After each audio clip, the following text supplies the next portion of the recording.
Petua. Saya juga ingin mendapat pandangan daripada Pengkalan Cepa. Bukan sahaja wakil rakyat dinafikan untuk mendapat peruntukan daripada kerajaan kerana masalah politik, malah wakil-wakil rakyat juga dinafikan sekian lama, daripada pembangkang sekian lama dinafikan peruntukan pada wakil rakyat. Kita pun tidak tahu sampai sekarang, walaupun dinyatakan peruntukan wakil rakyat itu sekian-sekian, sebanyak 1 juta misalnya pada tahun 2008, tetapi ke mana perginya peruntukan itu? Kita sebagai wakil rakyat ahli parlimen yang dilantik secara sah melalui pilihan raya dinafikan langsung. Malah di wilayah Tuan, Menteri Wilayah dengan orang kata begitu secara terbuka menyatakan hanya tanda tangan daripada Ketua Bahagian UMNO saja yang laku ataupun diterima di peringkat Kementerian Wilayah dan juga di DBKL. Jadi ini adalah orang kata bukannya satu konsep atau satu tindakan yang menyokong konsep satu Malaysia, tetapi adalah satu konsep untuk memecah belahkan rakyat Malaysia. Apa pandangan yang berhormat? Setuju 100%. Sebab saya tahu walaupun prinsip atau konsep yang dibuat oleh menteri-menteri ini baik kadang-kadang, tetapi bila sampai pelaksanaan di bawah, ketua cawangan itulah Musi JKK itu yang akan menentukan. Kuala Kerau bangun. Kuala Kerau, sahabat. Ya. Kita dah duduk jauh. Terima kasih. Saya ingin dapat penjelasan daripada Yang Berhormat Pengkalan Cepa. Biasanya setiap belanjawan atau pembentangan bajet yang telah dibentangkan oleh Yang Berhormat Menteri Kewangan, dan juga di dalam perbahasan sama ada di peringkat dasar dan juga di peringkat jawatankuasa, dan apabila nak diluluskan belanjawan dan bajet tersebut, adakah Yang Berhormat Pengkalan Cepa dan rakan-rakan Parti Pembangkang bersetuju dengan belanjawan yang telah dibentangkan khusus untuk perbelanjaan dan juga untuk peruntukan bagi membela rakyat dan membangunkan negara? Terima kasih. Perbelanjaan ini kita terpaksa kena lulus. Kalau kita tak lulus, ahli parlimen pun tak boleh bayar gaji, yang di-Pertua Agong pun tak boleh bayar gaji, Perdana Menteri pun tak boleh bayar gaji, pembangunan pun jam. Sama ada kita setuju tak setuju, itu soal lain. Tetapi dalam belanjawan itu banyak kekurangan dan kelemahan yang perlu diperbaiki. Political power saja yang boleh baiki, bukan pegawai. Saya tengok saya mengendalikan keuangan ni 14 tahun buat bajet di negeri.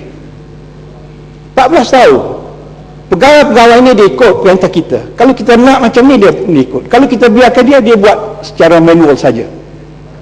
Jadi kalau menteri yang in charge ataupun yang bertanggungjawab tentang bajet ini tidak mempunyai skop yang luas dan tidak mempunyai idea-idea yang baru dan tidak konsult dengan wakil-wakil rakyat ini, bajet itu akan mempunyai kelemahan. Itulah yang dilakukan oleh wakil-wakil rakyat. Sepatutnya sebelum bentang bajet ini, Menteri Keuangan mesti membuat satu pre-council dengan wakil rakyat barisan untuk mendapat pandangan-pandangan daripada Sabah. Ini kita buat di Kelantan. Kenapa tak buat? Untuk menutup kelemahan ini. Kita ada pre-council. Wakil rakyat ini bahagian ini tak cukup, bahagian mana di sini tak cukup, yang ini lebih. Ini tak dibuat. Ini akan nampak kelemahan-kelemahan itu. Datuk Ibu Ketua, respon kepada sikit lagi kepada Panjang bangun. Minta laluan sikit Yang Berhormat. Terima kasih Yang Berhormat Ketua dan terima kasih Yang Berhormat Datuk. Saya tertarik dengan apa yang diutarakan oleh Yang Berhormat berkenaan dengan bagaimana pentingnya ketulusan dalam pengurusan keuangan negara demi kepentingan rakyat. Apalagi kita melihat seluruh hasil-hasil yang didapati oleh kerajaan ini adalah untuk membayar gaji kaki tangan awam, bukan sahaja Yang Berhormat, seluruhnya. Dan sudah tentulah yang penting ialah keberkatan dan kesucian. Saya minta pandangan Yang Berhormat ialah Apa pandangan berhormat apabila hasil-hasil daripada cukai syarikat, termasuklah cukai judi, cukai arak, yang disatukan, yang dimasukkan bersekali dengan cukai-cukai yang lain, adakah ini memberikan kesan dari sudut keberkatan, dan sepatutnya kerajaan meletakkan pengasingan antara pendapatan hasil yang haram dengan halal? Sebab ini penting, sebab setiap titik yang darah hasil daripada sumber yang haram, nerakalah tempatnya di akhirat. Jadi bagaimana pandangan yang berhormat dalam isu ini untuk memastikan supaya negara kita ini mendapat hasil yang berberkat dan mendapat keredaan daripada Allah Subhanahu Wa Taala? Dan Datuk Yang Ketua, itulah yang saya minta Menteri Keuangan sedar. Kita boleh belanjakan hasil-hasil daripada wang-wang yang haram di segi Islam ni, terutama sekali kepada misalnya jalan raya yang terlibat dengan manusia, kepada kuih-kuih, kepada perkara-perkara yang tidak macam makan gaji ataupun bayar gaji. Kita hasil, maknanya hasil dia panggil pendapatan yang bukan hasil, itu boleh dibuat. Jadi agihan ini penting, kerana kita dalam sebuah kajian, pertama sekali kita nak rakyat kita ini, terutama orang Islam, tidak terlibat dengan perkara-perkara maksiat. Ini tanggungjawab kerajaan. Sekiranya kita membuat satu perancangan yang menjuruskan ke arah neraka, ke arah maksiat, Perdana Menteri bertanggungjawab, Menteri-Menteri bertanggungjawab, Menteri Besar bertanggungjawab. Saya ingat orang Kristian pun begitu juga, tak nak benda ni. Jadi kita bertanggungjawab sebagai bapa. Itulah saya rasa dalam agihan ini sangat perlu ditengok balik. Tetapi oleh kerana agihan ini tidak di tangan kita, tidak diminta pandangan, pegawai saja buat dan menteri-menteri pun tak peduli, itulah yang berlaku. Dari segi kemudian mungkin bercampur aduk, dan ini akan menjadi candu dalam keberkatan hasil gaji dan hasil allowance kita, termasuklah allowance wakil-wakil rakyat. Datuk Yang Ketua, saya ingin mengajak ahli-ahli berhormat dari Barisan Nasional, kan, dari PEPAS, daripada pembawa PR dalam pilihan raya Mani Urai ini. Kita pergi ke Pengkalan Cepa. Sebagaimana Pak Simhan kata, dah tutup semua kilang, pun tak ada. 12 hari bulan baru ini, satu rombongan daripada USN membawa pelajar-pelajarnya kepada Ain Medicare, satu kilang mengeksporkan tentang perkara-perkara yang berkaitan dengan mata ke Singapura. Dia terkejut kerana banyak kilang di sana. Jadi saya tak faham lah, tak faham Pasir Mas ni dia tak pergi ke? Pergi, dan saya minta pergi. Dia terposok tentang Pasir Mas Yalah, semua pilihan menurut ni kita pergi tengok berapa banyak kilang,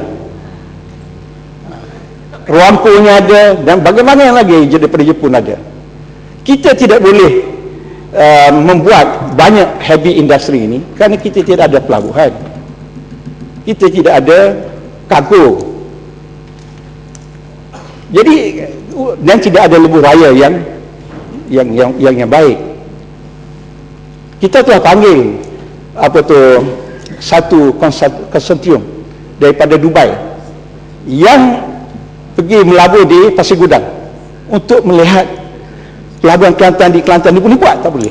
Dia pergi, dia melawat semua sekali. Dia kata okey, potensi ada, tetapi takkanlah lori besar-besar ni, trailer besar-besar ni nak masuk jalan kampung. Maknanya tidak ada lebuh raya, tidak ada infrastruktur. Ini tanggungjawab Kerajaan Persekutuan. Kenapa tak buat? Dia buat jalan raya di Pantai Barat, Sabah pun tak buat lah. Kenapa tak buat? Kalau kita buat, rakyat bayar cukai, kita buat, insya-Allah pelabuhan akan dapat dibuat. Baru boleh heavy industry dapat bangunkan. Satu lagi, saya nak cadang pada Datuk Yang Ketua. Kalau nak lonjakkan ekonomi Kelantan, pembangunan di Kelantan, Terengganu Utara, termasuk steel, termasuk jeliti, boleh dibuat. Dalam ECR ni ada disebut bahawa pembangunan petrokimia.